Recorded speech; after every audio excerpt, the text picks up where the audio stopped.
Welcome to Insights in Sound, where we talk to the people behind the scenes, behind the technology, and behind the music. People you may not know, but you should. And please check out getitinwriting.net/shows for a full list of our podcasts and YouTube series. My guest is Rafa Sardina. He is a multi-Grammy winning, and let me see here. How many? We have them all up on the top there. So 19 Grammys and more than 60 nominations. Is that right? Grammy and Latin Grammy, yeah. Yes, and yes. And I'm going to just read off my cheat sheet here of a few of these, just because there's no way in hell I could possibly remember them all. So you let me know if I have any in here that you didn't do, okay? Exactly. So we have here Stevie Wonder, D'Angelo, Alejandro Sanz, Beyonce, Macy Gray, Sheryl Crow, Alice Cooper, John Legend, Soul Coughing, Michael Bublé, Stuart Copeland, Susan Boyle, Elvis Costello and the Roots, Lady Gaga, Michael Jackson, David Foster, Placido Domingo, Celine Dion, Harry Connick Jr., Josh Groban, Shakira, Mariah, Dr. Dre, Luis Miguel, Naturally 7. Can we stop there? Yeah, stop it. So it's not just that you've done all of these different things, but you're not pigeonholed at all for genre. I mean, you're all over the map. Yeah, and actually it's one of the aspects that I really appreciate the most about my career and my life, because it wasn't planned. It wasn't planned at all. But again, it wasn't planned, but it was part of my DNA. I never understood specializing in a specific genre of music, because then I would go to the studio next door or to the room next door while I was working in any of these, big facilities in LA and other places. And I was always thinking, wow, I wish I was doing that. I was like, oh my God, they are doing an orchestral project with the, the London Symphony. I was thinking like, oh, I wish I could do that one day. And I would listen to rap and I was like, oh, I wish I could be part of that one day. That song is very cool. So it was more of a desire to be part of good music. Really. Mm-hmm. Yeah. And I think that's one of the fortunate things too, is that you did not get pigeonholed, because a lot of times what happens is you have the success in one genre and you're stuck there. And I had a period of time in the 90s where I was getting nothing but grunge bands, Mm-hmm. and it makes you so tired of doing the same thing over and over again, and for a while I was also doing a lot of the same thing. I mean, there were years where I was just doing one very specific genre of music, but I was very open to everything. You have to listen to everything. Yeah, to listen to everything. And I was very unafraid of learning, of going through the learning curve of things, because I wasn't a specialist in opera music, but then I was approached to collaborate in a recording. And next thing you know, they were proposing me to produce the vocals because they really liked the way my suggestions, the way I was doing it. Actually, in that very first session with a major opera singer, I sang back to him. And I sang the part back with my voice. Obviously, I'm not an opera singer. I'm not a tenor. I was with a tenor. But I sang, what I perceived should be and he was so shocked, I guess, that, wait a minute. He's telling me, but maybe he's up to something. That he kept calling me and he asked me to produce a few opera projects. So. That's very interesting the way that happens, because I think there's a big difference between being an artist and being able to understand other artists. And that's part of being a producer, is being able to understand other artists. And in particular, what I see with a lot of your work is you believe in, there's an ethos that I always believed, which is do no harm. Mm-hmm. There are many producers who have a very trademark sound, and, that's wonderful. And some of those producers are absolutely brilliant, and we love their productions. But in certain ways, one artist sounds a lot like the other artist. Yes. And you really leave basically no fingerprint. I always thought that sometimes it becomes a transgression. to the music of that artist, right? Which is actually sometimes, I guess, it's unavoidable. You do it the way you feel it should be done, and you just follow that instinct, and you bring your ideas to it. yeah, Sure. exactly. So sometimes it's unavoidable for a professional to make things sound his way or her way, Yeah. regardless. But yeah, I was always very accommodating to the to the project. I always thought like, I'm doing this for the song. I'm doing this for the artist. I'm not doing it for either for my ego, or I'm not doing, even though I still believe that there should be a big load of ego into the whole process, because you have to defend your ideas. You have to say like, no, I'm right and you're wrong, in a good way. Exactly. Exactly. Yeah. Because the artist needs that. Yes. Because otherwise the artist will do exactly the same thing. They will fall into their patterns. Absolutely. And absolutely. Yeah. And that's why I think it's good for an artist to use different producers, and not maybe not necessarily at the same time, but as you progress, because the artist evolves too. Absolutely. At least we hope so. Yeah. Yeah, I agree.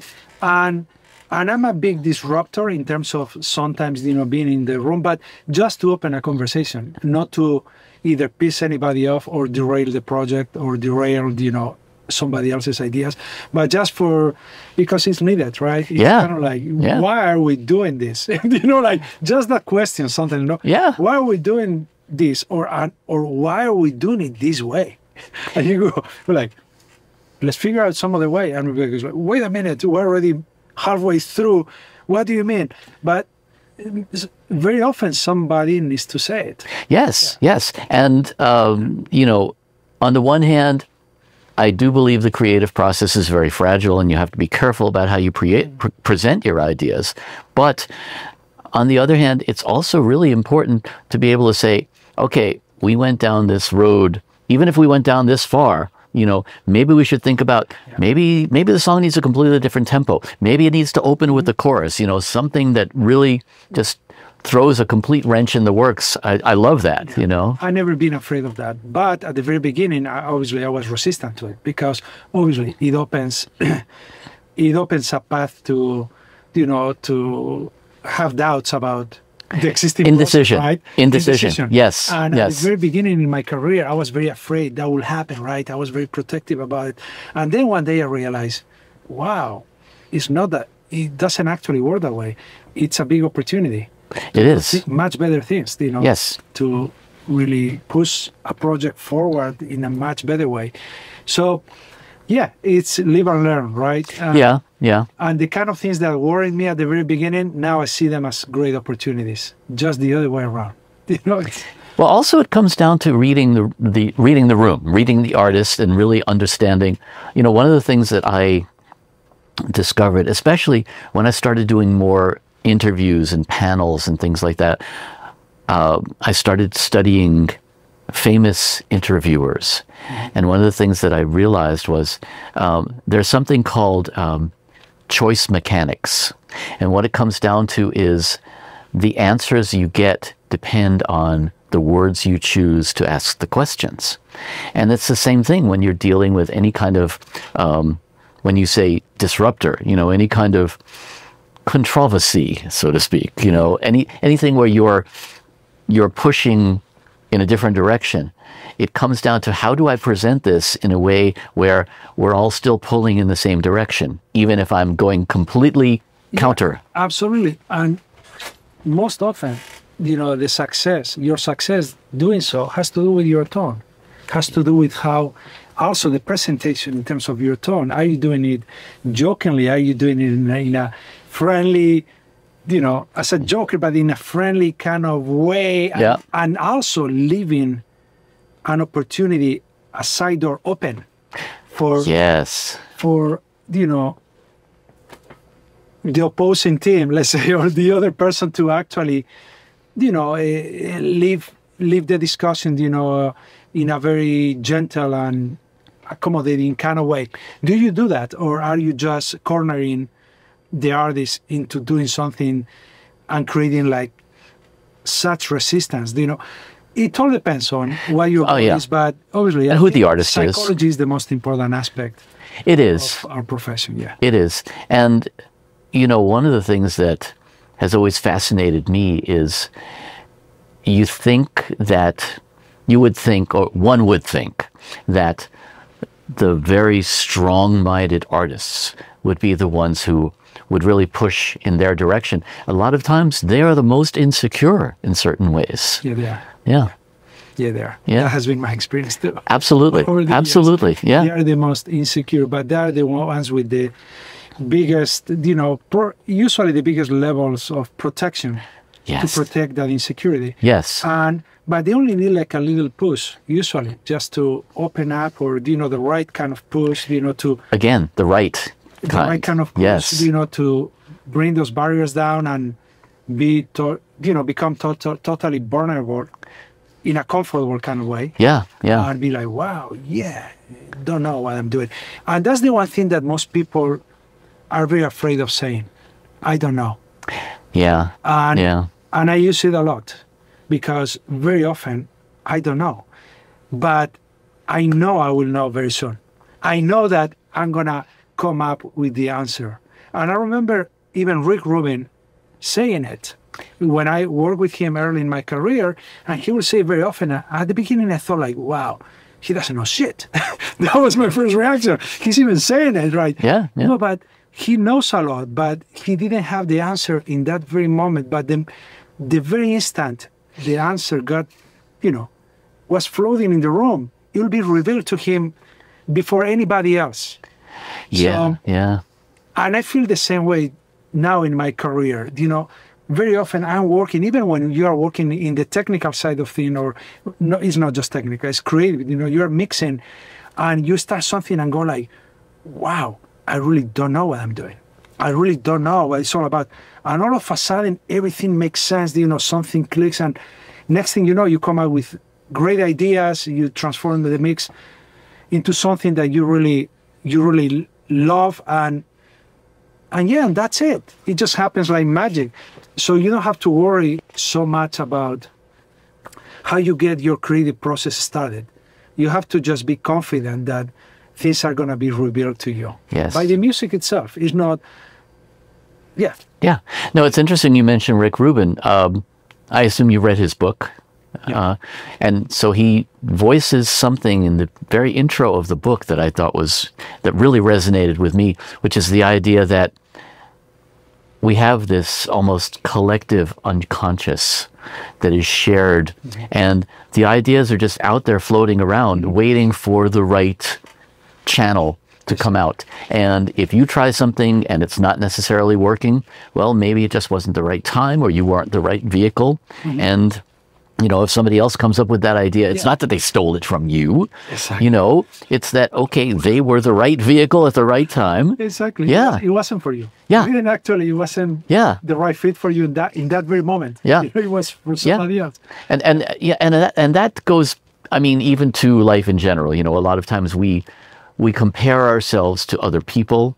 That's the worst thing. Yes. That's the worst thing that you can do with your career, with your life. Yep. Compare yourself. I Exactly. try not to compare myself. And I try not to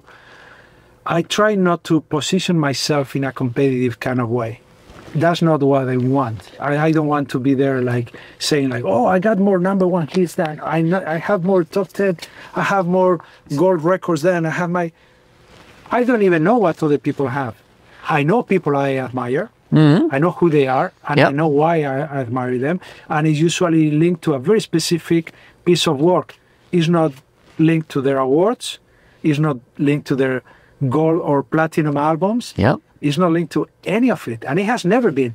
So it's also a revelation when you start thinking about that and start really reasoning with yourself. Why do I, gravitate towards these people or this type of work or this?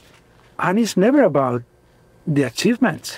No. It has nothing to do with achievements. It has to do with the quality of work. It has to do with the creativity of the work. Yeah. You know, part of the reason that I started doing these shows is because I felt there are so many people whose work I admire who are really not well known, and a lot of the people who are very well known. I mean, as we know, it's all about marketing. It's all about commercial success and all. And you can do something that is tremendously successful for you as an artist. And maybe it doesn't sell at all. Maybe it sells almost nothing, you know. But I mean, some of the work that I'm the most proud of, I know, you know, very few people have heard. Me too. Yeah, Some exactly. Some of the best work I feel I've ever done is pretty unknown. It's the projects that didn't actually break it in the marketplace. Yeah. But they are very significant to me. And that's it. But it's funny. Once in a while, you get one of those top projects from somebody, one of those artists, listening to that very obscure work you did with somebody. And you go like, what? Yeah, yeah, yeah. Oh, you were on that? You listened to that? Yeah. Oh my God. Really? It's like, okay. So that tells you a lot. It does. And it also tells you right away if you are going to be simpatico with that artist. Yeah. You know, if they understand you on that level and you understand them on that level, you know, that's a wonderful thing as well. Yeah. So let me dive into your history a little bit. You started as a guitar player. Yeah.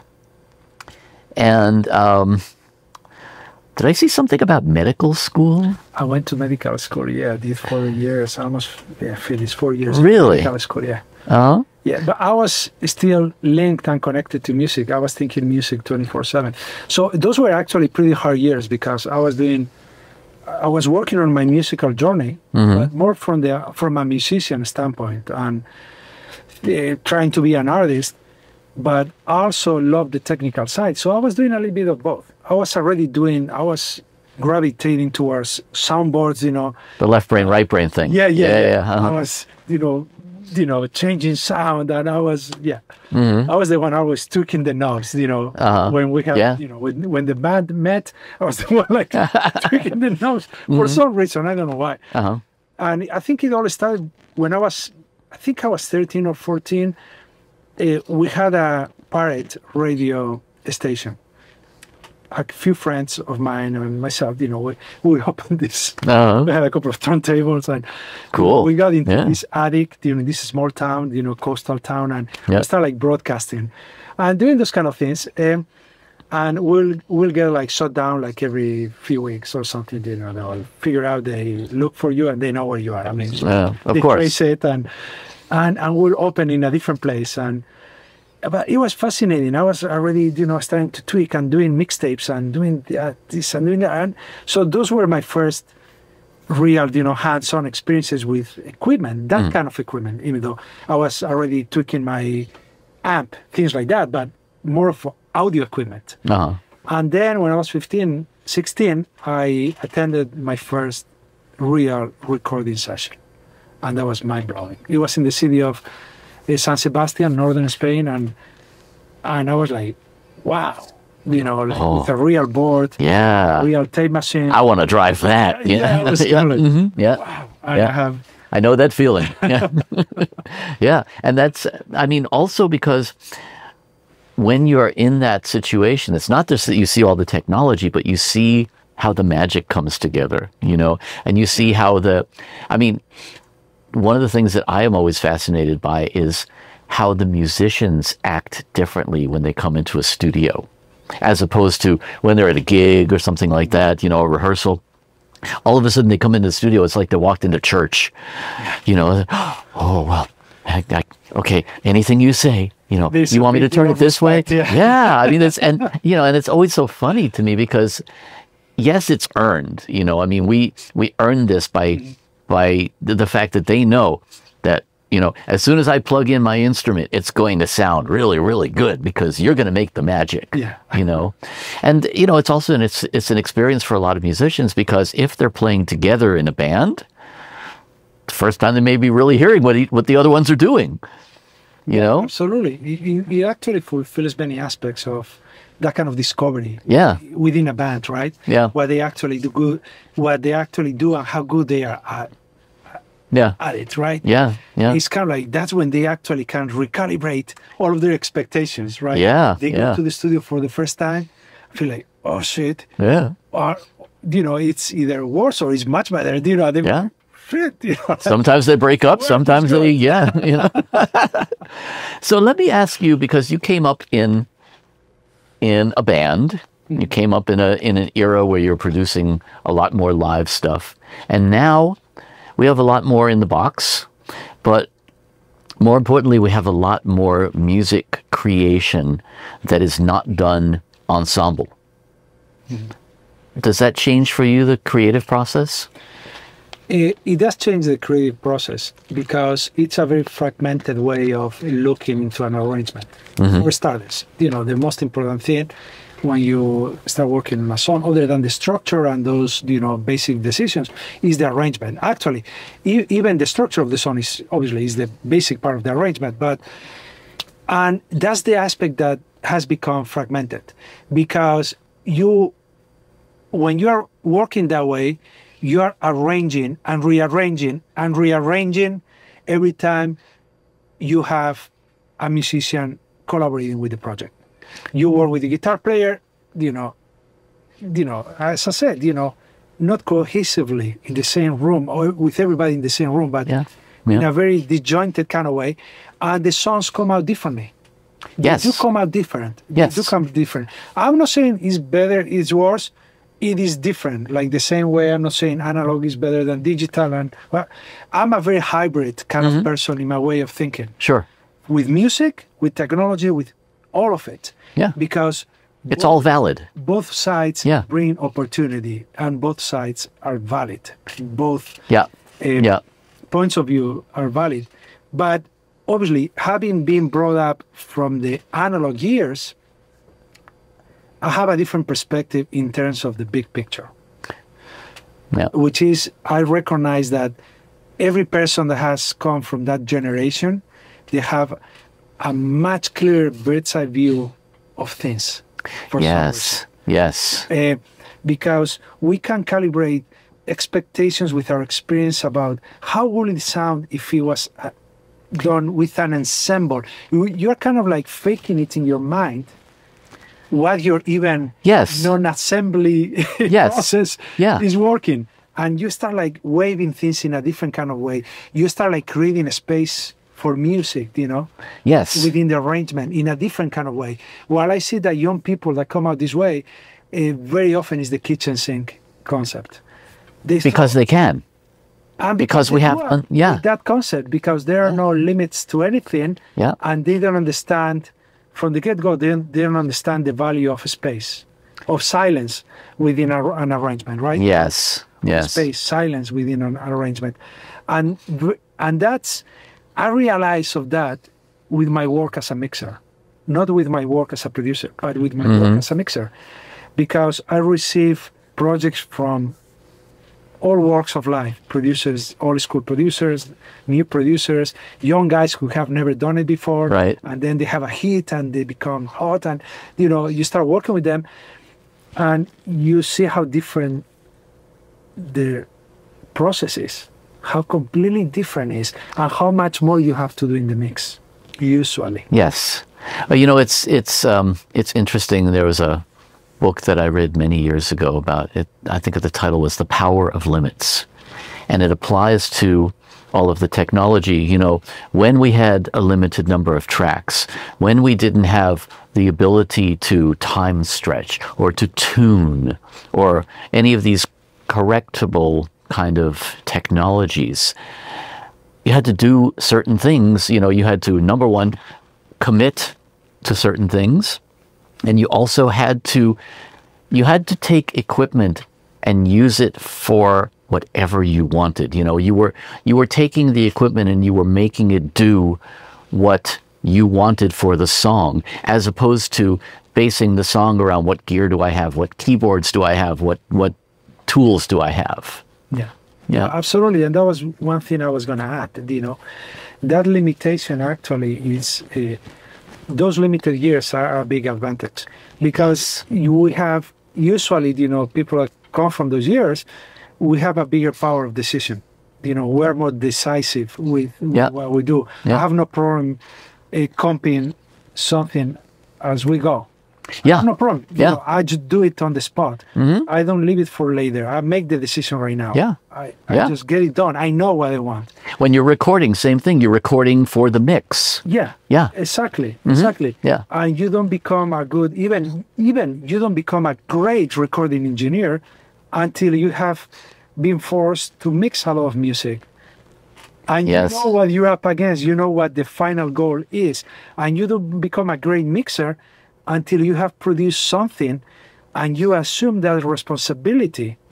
And now you understand what's the purpose of a mix. Yeah. Because Yeah. you have become a producer in your mind, even if you are not working as a producer regularly, but you have a producer mindset You do. as a mixer, and you work for the song, and you work in the best possible direction for this song to be the best it can be, following the producer's Yeah. direction. Yeah, Yes. And sometimes you end up with 4 or 5 songs from an artist that are so completely divergent from each other, because you hear something different in each one, and you hear something different in the artist. And the artist also is probably, in most cases, they are versatile enough that they can do all of those different things. And so in a way, it's the commercial works against the creative. Yeah. It's the same way that when you do an album with an artist and the album is successful, and then the record label, of course, what do they want? They want another version 2.0 of the same thing because it's dependable. They know it will sell records. Meanwhile, the nature of the artist is to want to change. The nature of the artist is to want to evolve and to become something completely different. Absolutely. And I've been confronted with that so many times, and the bigger the success, the bigger the challenge, because they are being constrained, usually are being constrained, in that respect. The people, the commercial side of things don't want the change, don't encourage the change. Actually, they pick the songs that have the less path of resistance to the market. And it's usually not what the artist is anymore, right? The artist has evolved, they're personally evolved. As a person, they don't... And you also have to understand what they went through to make that previous creation. Yes. Maybe they are over it. Maybe they are no matter how successful it was, maybe they are over it. They already took it out of their body. Because it's therapy. It's like a therapy. Gave birth and didn't want to see their child anymore. Kind of like, it's kind of weird, right? Yeah. And somebody is forcing them to do this, go through the same exact thing over and over again. And I've been on those kind of situations, where the artists, are very angry. They work on a follow-up project with in a very angry environment, just because they're being forced to do. Yeah. And a lot of times they don't know what they want to do. Yeah. And so it's, again... Which, by the way, not knowing is not a bad thing. Not knowing is not a bad thing. We always have this kind of like thinking, Western thinking, not knowing is being weak, being vulnerable, not knowing is good, actually. Not knowing means that you are leaving your... an open canvas for opportunity. It's not necessarily bad. Not knowing is like everybody judge you, but not knowing. Oh, he doesn't know is one of the biggest assets that you can bring, as long as you know that you are going to figure it out. Yes, of course, in a timely manner, right? Yes. It's not going to take a year, but it's going to take, like we're working on an arrangement and people want answers on the spot. So what are we going to do? What are we going to do? What's the... And you're like, well, let it unfold. Yeah, let it unfold. Let's keep working on it. Let's do this. And all of a sudden, you spot an opportunity. You spot something really great. Yeah. And that's your job, spotting these opportunities. No, play that. Exactly. Yeah. Spotting these opportunities. Yeah. And be very spontaneous, in a way, be a little bit naive about the process. Take the process with some level of naiveness. Just let it be, and yeah, but be vigilant about the opportunities, and Yeah. that's half of the job, basically. It is. It I would is. say. And it's it reminds me also of creative people a lot of times suffer from imposter syndrome, right? And I'm an imposter. same here. We all are. The biggest imposter. We all are. Yes. in And the history of the music yes. industry. And the more we know, that, right? Because Exactly. and part of that, of course, is that we're all figuring it out as we go, and we're all figuring it out in a vacuum, And so, if something comes easily to you, you think to yourself, oh, I must have missed something, somebody's going to walk in one day and say to me, "You have no idea what you're doing." Yeah. Oh shit, they knew, And but what you were saying earlier really resonates with that, because it's the difference between imposter syndrome, which is I don't know what I'm doing and everybody's going to figure it out sooner or later and I'm going to get busted, right? Or, as you put it, I don't know what I'm doing, but I know that I'm going to figure it out. Mm-hmm. And that is the faith. Yeah, I think that's the faith that holds your professionalism together, and and the project, the ongoing project. Yeah. You know that I'm usually like pretty, Yeah. It'll happen. clear about it. Yeah. I know it's going to happen sooner or later, maybe in 5 minutes, maybe in 15, Yeah. or maybe tomorrow. Who knows? There are some songs that are actually very evasive. Yeah. Yeah. And sometimes they're not worth chasing. That too. Sometimes you spend That too. days and days chasing And it. there is a reason why it's not happening. Exactly, That's for exactly. sure, yeah. I and, agree. Yeah. And sometimes the reason is right in front of your face and you don't see it. And then all of a sudden, you're in the shower or you're walking down the street or whatever. And all of a sudden you go, yeah, I have an that's it. anecdote. It happened to me with an artist, and it just came out of a joke, but it was sort of like a revelation to me. Uh-huh. And I remember we were having this super hard time working with this artist. I'm talking like for weeks, chasing these ideas. It wasn't just even one song; it was several songs that were actually very evasive. And we're trying, and this is with ensembles, musicians or doing all kinds of things. One of the songs we were recorded, I don't know, like 5 different times, with 3 different choices of musicians. I mean, it was like a crazy process. And I remember one day, I was so fed up, and I was thinking like, wow, I arrive at the studio, and then the artist arrives early. And I'm there like listening to it was 2-inch tape. I put the tape up and I'm listening to it. And the artist asked me,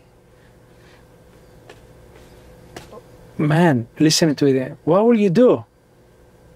And I said, like, I'll burn the fucking tape. And I remember his reaction, and he responded to me, let's not work on these 2 songs. You're right. I'm like, fuck, why didn't I say it before?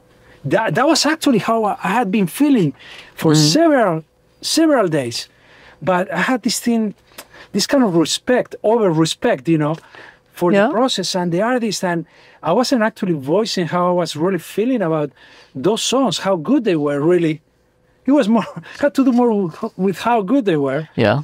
And we started working on them, and it was very revelatory to me. I was like, oh shit, this is what this is all about. But sometimes it just takes that one shift. Yeah. Well, we have been chasing this. It's like, what the hell we've been doing all these days? And I worked also during those years, early 90s, on projects that took over a year with a single project. Yeah. Well, we had budgets back then. Yeah. We had budgets, and there was time, and not unlimited resources, but yeah. Quite big resources. And I remember working on some of those. There was one project I worked on for a year and 3 months straight, 6 days a week for a year and 3 months. Don't you lose perspective after a while? Absolutely. Yeah. Absolutely. And that's the one thing I don't miss about those years. That's the one thing I don't miss. There is some level of immediacy about how we do music now. Yeah. Actually, it is your choice. It is your choice. A lot of people don't do that. Yeah. Still. But I do it both ways. Some projects I take my freaking time, whatever it takes. It is what it is, and that's how I view it, and forget about it. Others, I'm forced to work on a different, schedule, but I think that we all need to have deadlines, and we all need to have some level of pressure at some point, even with those other type of projects that take their time. It's not a bad thing to be told, wow, I need to figure out the vocal production for this song now. I mean, let's do it. It's committing. It's committing. Yeah, it's the same kind of, same kind of way we committed with analog tape. Yeah. Same kind of process. I need to submix the full orchestra, and that's it. That's how it's going to go in the album. Yeah. Okay, let's do it. Yeah. We used to do it.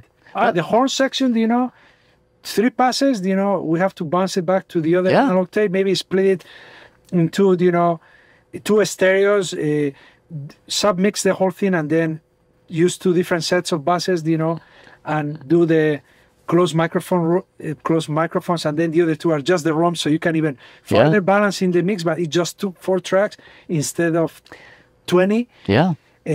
We used to do it with no trouble, and we were good at it. But the unlimited options. You become good at it. Yes, you do. You become good at it. Because you have to make those decisions. And yes, it's possible maybe we might make the wrong decision, but what's a wrong decision? You can always fix it. That's the thing. I mean, it will take a lot of work. You have to put the slave tapes back up, work the mix, and bounce it back or whatever. But you make those decisions. And I think that's one thing that I see. The more options we have, the more we're spending time just thinking about, well, should we do this? Let's try vocal take 47, because the last 46 weren't, But here's where I have a problem with this whole, thing about recording takes. And I have a big problem, and everybody knows about me for it. Because I can record a lot of takes too on something, but I'm going to comp on the spot. As I'm doing it, I already have a comp track, and I'm comping. So you're already committing. I'm already committing in some kind of form. Yep. I know where I'm going. I'm even listening to a comp track as I'm recording the vocals. Yep. I'm already, on the pre-roll, they are already listening to the comp that I chose. Yep. I'm going to refine it later, yes, but I'm already committing. And the same with everything, even with guitar parts or guitar solos, whatever you're doing. What happens these days is that people record 1 million tracks, they run out of time, they never commit. So when they send the multi-track session, the Pro Tools session for mixing, they have whatever take active. It's not even the good take. Yeah. It's whatever was left open. Yes. At the time. Because they run out of time, they run out of energy. They don't comp things. They don't fine tune the things that they were, Yeah. So I encounter that every day. I'm and sure. You mix it, and then you go like, wow, do you think there will be a better take of the solo? Well, that's the one Maybe. that was active. Yeah. What do you mean? And then you find out that there are like 15 takes. You go, oh, shoot. Why didn't you? Oh, my God, we didn't get to it. I thought that he was going to do it. That's also the other excuse. Yeah. He was going to do it. So, and yeah. But also those 15 takes, I mean, I think, okay, maybe it's not the first take, but, I know a few artists who, they would say, I'm not singing it more than 3 times, or 4 times, whatever it is, Our mutual friend Ed Stasium told me a great story about, Midnight Train to Georgia. He said Gladys Knight, she came in, she recorded the entire thing in 1 take. And then a couple of weeks later, she called him and said, I want to replace 1 line. And he had to go to wherever it was, another city, to record just 1 line. But the idea that most of that song is just this contiguous performance, that, to me, that's the magic, you know, is just wanting to hear that inspiration, wanting to hear that kind of, you know, and I mean, a lot of those old recordings, they're a hot mess. Man, there are just clams all over the place, mistakes, you know, things out of tune and stuff like that. But the song, the performance. But in a musical way. Yes. There was still musicality to it. Yes, yes. You know, that's a different aspect, you know. Maybe it's not a perfected, you know, a version of the song. Maybe it has many little things here and there, things a tiny bit out of tune, but they feel good, feel cool. Yeah. But you can hear it's out of tune. And of course. And there's like a guitar strum that is like totally off. Yeah. Yeah. I think you're like, oh shit. And now we can fix everything, you know, and sometimes you shouldn't. No.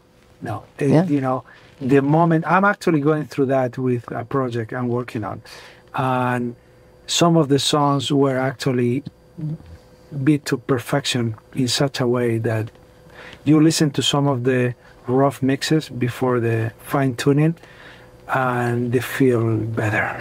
Yeah, they feel better. And for example, when I'm fixing things in terms of time, I don't do it with my eyes. I do it with my ears. Yes. And I teach my assistants and my interns to use their ears, and you'll see that I'm fixing, you know, drum breaks using my ears, like, oh, how it feels. Yes. And turn off the monitor. In quarter inch, you know, I mean, in quarter framed, you know, steps, and and there it was. If it's musical, it's like I'm creating a performance out of something that's already a great performance, but maybe I want to fine tune a few moments because now it doesn't fit perfectly with the guitars because they were missing or something else, or with the vocal.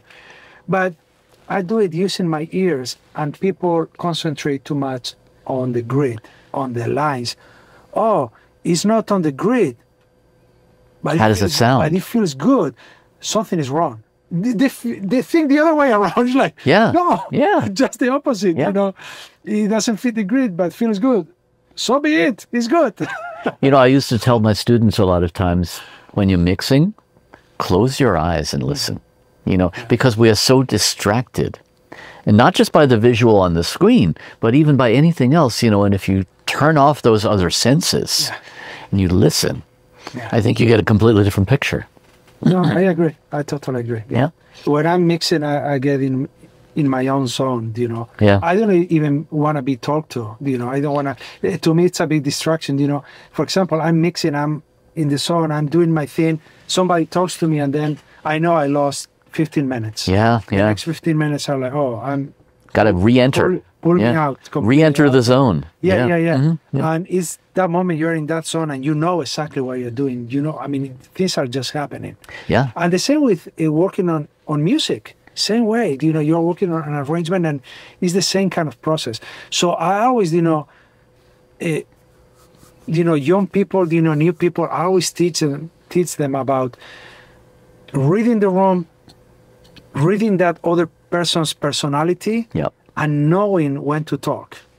Yes. And knowing what to say and how much to say or not say. Yes. Is the most important and basic thing in a session. It's true. It's true. You can completely destroy the creative process with the wrong words. You completely destroy it. Yeah. You know, you start telling jokes at the wrong time, or telling a story, or whatever, even if it's important, but maybe not as important as what's happening in the room in that very moment. Right. It's not important right now. And that's the one thing that, is the hardest to teach. But we have to. To do it. Now, you do a lot of teaching, I know, and I don't know, are you at liberty to talk about what you're working on now? Because I know you have some big stuff in the works. Do tell. Yeah, I'm actually very committed to the educational side of this. I mean, I've been doing, you know, I've been collaborating with many institutions over the years, but I have also been doing, you know, private master classes in different parts of the world. And it's something that I really take with a big deal of passion. You know, it's something that, because it's a rediscovery of myself. It's not just, I would say that in a very selfish kind of way. I understand. I not only do it for them, but also do it for myself. Absolutely. It actually equally benefits both parties, you know. Yes. Whoever is taking some of this information or some of this philosophy about how to do things, but also benefits me because I'm rediscovering who I am, why I do things, and I'm even rediscovering how I do things, because I'll be honest with you, half of what I've done in my life, I've forgotten already. Of course. People ask me, wow, that album, somebody mentioned it actually yesterday, this piano player, classical piano player, like this album we recorded in such and such a studio with this tenor, like, wow, I just listened to it after a lot of years. And it's like, oh, it's fantastic. And wow, how you use the micro. And I'm thinking like, I don't remember. I don't remember I don't remember what the piano was. I think it was actually a Yamaha CS, which is a kind of like a rare piano from the 70s. But the CS80? CS, yeah. Yeah. But, CS7, which is the kind of like a C7, but with a thicker frame. Oh. They only made very, very few of those. They still have the ivory keys and all that. And I remember the piano, but that's the only thing I remember. I don't remember what microphones I used, what kind of technique. I remember it was the piano and the tenor together, but I don't even remember how I placed them. Yeah, yeah. I totally forgot. He's gone. I'll have to check a picture. I'm always fascinated, when you read those articles like the classic tracks things where they're interviewed. And some guy remembers, oh, yeah, we used the Fairchild, we used the Neumann. I'm thinking, how the hell do you remember that? It's 40, 50 years ago. My God, They could only remember if they have superhuman powers or if they took pictures. They wrote it down, yes. Took pictures, yes. Otherwise, yeah. Well, back before automation, we used to always take a picture. We would take a picture of the desk so that we would remember the mix and stuff like that. Maybe they had stuff like that. I don't know. But otherwise, I don't know how to remember. I'm fascinated by that. I personally don't remember. Yeah. I don't remember sessions I did 20 years ago. I don't remember sessions I did like 2 years ago. Yeah. So... Yeah, that's funny, man. So now you have, as you say, you've been doing a lot of teaching, and now you're working on some stuff here in LA to create something. I'm going to be opening an institution. I'm going to be opening a teaching facility, and it's going to be based on music production, music engineering, and also other aspects of music, even music business, music for engineering and production for movies, TV, and how cool. Video games, and I have great partners. It's going to be announced very, very soon. Los Angeles really needs this now, and it's with a very prestigious institution in London. I'll just say that. And let's see which one could it be. No. But And I'm thrilled about it because it's not just going to be the educational institution, but it's also going to be a number of recording studios available, for music professionals. So we're going to bring a little bit of everything. That's fantastic. And I'm thrilled about it. It's one aspect that I've been thinking for many years. As I was teaching, I was thinking, like, wow, it would be great if one day it could be, in a way, formalized. It could have some kind of a structure. So it could happen all the time instead of just saying, like, oh, I do this, like, 3 times a year. And it's, like, very specific in time, right? So, I'm thrilled about this. That is so cool, especially because it's not just the educating people in the old school methods, but I think it's also if you're creating an environment where once again we have multiple rooms. How many studios like that are there even remaining? A few maybe. A couple here in LA, but there are so few opportunities like that where people can mingle that creative process. So I'm so happy to hear you're doing that. Yeah. So, I'm super excited about it because I'm doing this in partnership with a great, great institution I truly respect. It's ABI Road Studios, ABI Road Institute from London. And we have been working on this for a very long time. Yes. And finally, it's coming to fruition, hopefully by the end of this year. And that's it. That's a wonderful network, a wonderful community building thing that you're doing, and I'm really very, very thrilled about that because I think you're providing the opportunities that a lot of younger people would not get otherwise.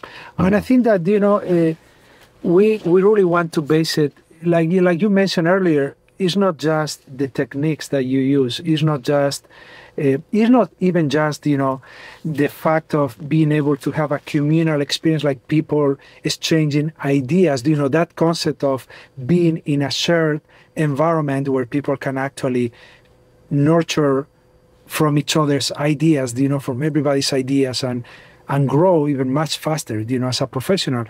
But it's also the opportunity to bring different philosophies and put them on the table. My way of doing music doesn't work for everybody, and it's not going to work for everybody. But I have some, personal philosophies about some aspects of what I do that are going to work for very specific people. It's going to change their lives and their careers. And maybe, some other producer, some other talent is going to bring their own ideas and is going to be able to convey, these philosophies to other group of people. And that's what I want to create, an environment where many ideas can live together. Well, it goes back to what we were talking about, it goes back to what we were talking about, artists working with different producers. I think no two people are going to work together the same way, and even at the same time in a different day.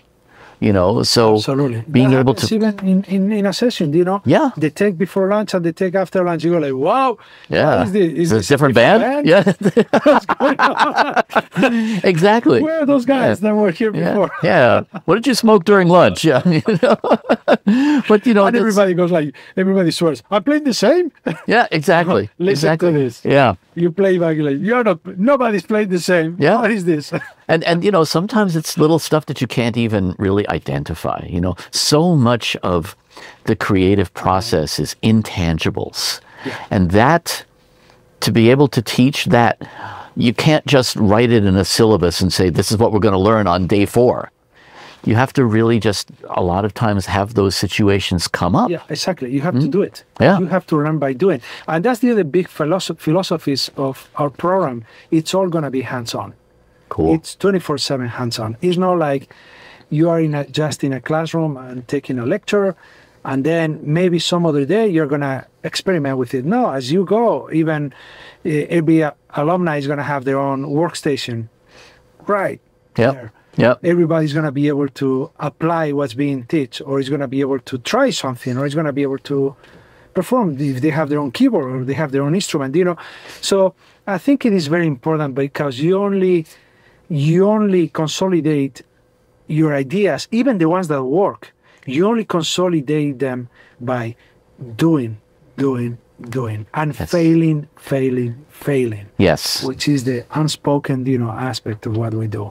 The situations where you learn the most are the ones where you fail.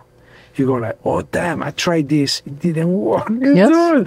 You learn so much. You learn not just one thing, you learn like 5 things, because you become so vigilant and so critical about how you did it. And very often, it's not what you did, it's how you did it. Yes. And you learn so much about the process. You go like, no, that microphonic technique is perfect, but not this time. I didn't take into account, the dynamics of the song. I didn't take into account whatever, even the music stand, it's metal, it's right next to the trumpet, and oh my God, what was I thinking? Yeah. Right? Yeah. And then you learn and you become so much better. And also, if you think about how do we define success or failure, because as you say, it's a failure, but some success comes out of it because you've learned something. Absolutely. Then it's not a total failure. Absolutely.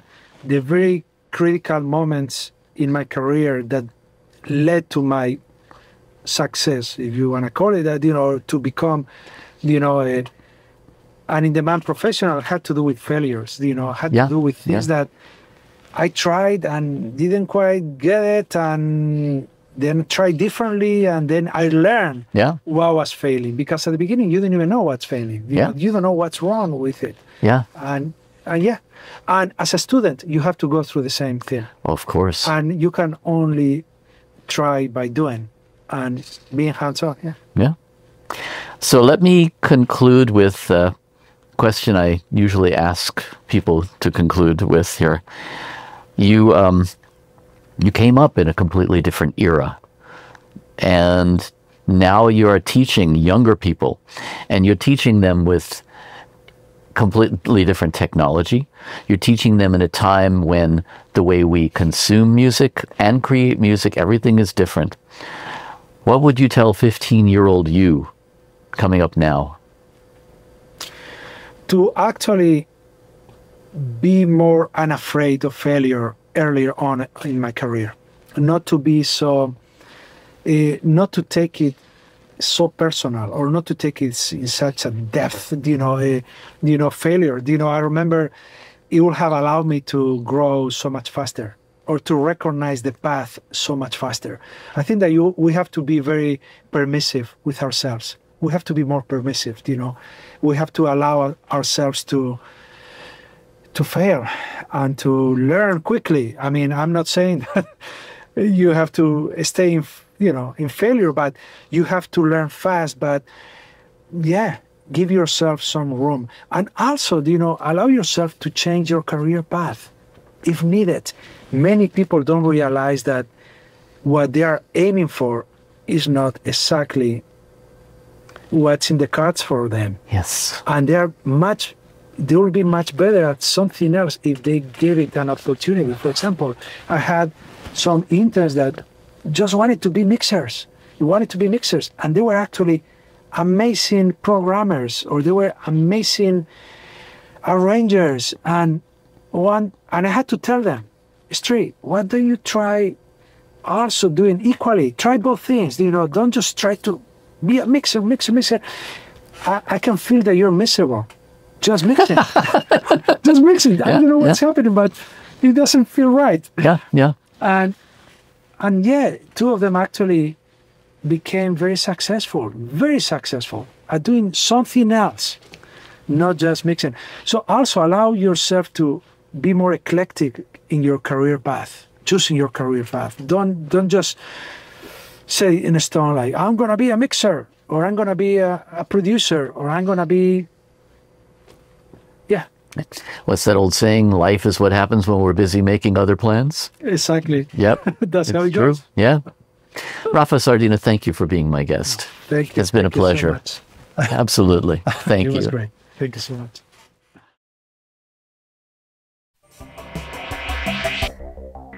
Hey, I'm Daniel Keller. Don't forget to hit the subscribe button and join us each week for Insights in Sound.